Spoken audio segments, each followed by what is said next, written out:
এই দেশবাসীর অধিকার আদায়ের জন্য যারা লড়াই করেছিলেন, যারা নিহত হয়েছিলেন, আল্লাহ তাদেরকে শহীদ হিসাবে কবুল করুন।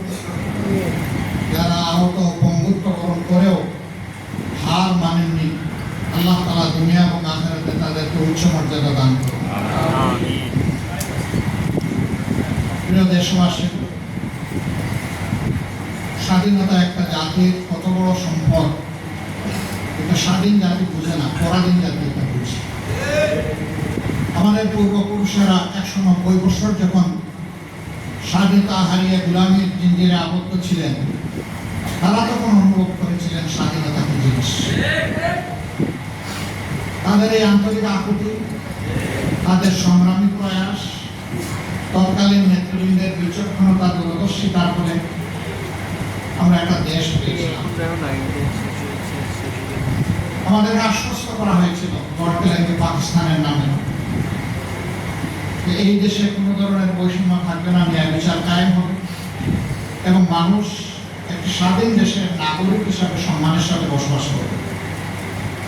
এ লক্ষ্য অর্জিত হয়নি, পদে পদে লঙ্ঘিত হয়েছে, যার কারণে একাত্তরের মুক্তিযুদ্ধ অনিবার্য হয়ে উঠেছিল। তবে হ্যাঁ, এই যুদ্ধের আগে একটা সাধারণ নির্বাচন হয়েছিল মার্শাল ল গভর্নমেন্টের আন্ডারে, ওটাও কোনো সংবিধানের আন্ডারে হয়। মার্শাল ল যখন জারি থাকে, সংবিধান তখন সাসপেন্ড হয়, সামরিক ফরমানের মাধ্যমেই হয়েছিল। কিন্তু জনরায়কে পাকিস্তানি শাসক গোষ্ঠী এবং সামরিক বাহিনী তারা সম্মান দেখাতে ব্যর্থ হয়েছে।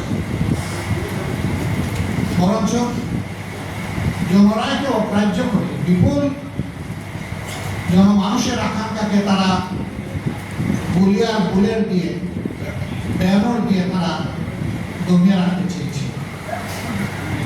নির্বিচারে মানুষ খুন করেছে, মানুষের ইজ্জত লুণ্ঠন করেছে, সম্পদ ধ্বংস করেছে, দেশকে পোড়ামাটির দেশে পরিণত করেছে।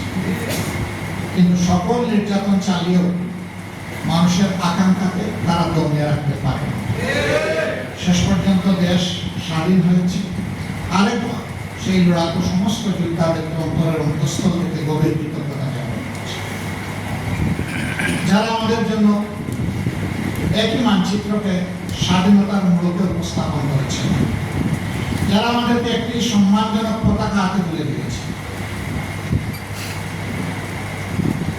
এই পতাকা এবং মানচিত্রের হাত ধরে বাংলাদেশটা বদলে যাওয়া উচিত ছিল, কিন্তু না, ভূগোল পরিবর্তন হয়েছে, ভিতরের জিনিস পরিবর্তন হয়নি। এক এক করে 54 বছর বিদায় নিয়েছে। আমরা আগামীকাল 55তম বছর ইনশাআল্লাহ পাব একটা জাতি হিসেবে। দ্বিতীয় বিশ্বযুদ্ধের পর জাপান কি অবস্থায় ছিল সবাই জানে, কিন্তু মাত্র 3 বছরের মাথায় তারা বিশ্বকে চমকে দেবে।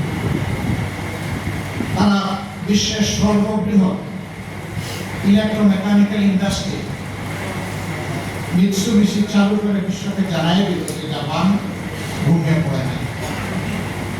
সেই জাপান সেখান থেকে বের হয়ে আসতে পারল, বের হয়ে এসে এখন বিশ্বের একটা উন্নত মর্যাদাশীল জাতি হিসেবে নিজেরা দাঁড়াতে পারল। এই অঞ্চল দুইবার স্বাধীনতা অর্জন করার পরে আমরা কেন পারলাম? এই না পারার কারণ আমাদের সাধারণ জনগণ নয়, এই না পারার কারণ হচ্ছে নেতৃত্বের ব্যর্থতা, লোভ, পদদর্শিতা এবং সীমাহীন দুর্নীতি। দুর্নীতি শুধু টাকা পয়সা আপনার হয় না, হ্যাঁ এটাও দুর্নীতি। সবচেয়ে বড় দুর্নীতি হচ্ছে মানুষের অধিকার হরণ করা, অযোগ্য লোকদেরকে যোগ্য জায়গায় বসে দেওয়া, যোগ্যতা সম্পন্ন লোকদেরকে অপমান করে তাড়িয়ে দেওয়া, এটি হচ্ছে সবচেয়ে বড় দুর্নীতি। দুর্নীতির এই বিষবাষ্প যতক্ষণ পর্যন্ত সমাজ থেকে বিদায় না নেবে, আমাদের সমাজ স্বাধীনতার কাঙ্ক্ষিত সুফল ভোগ করতে পারবে।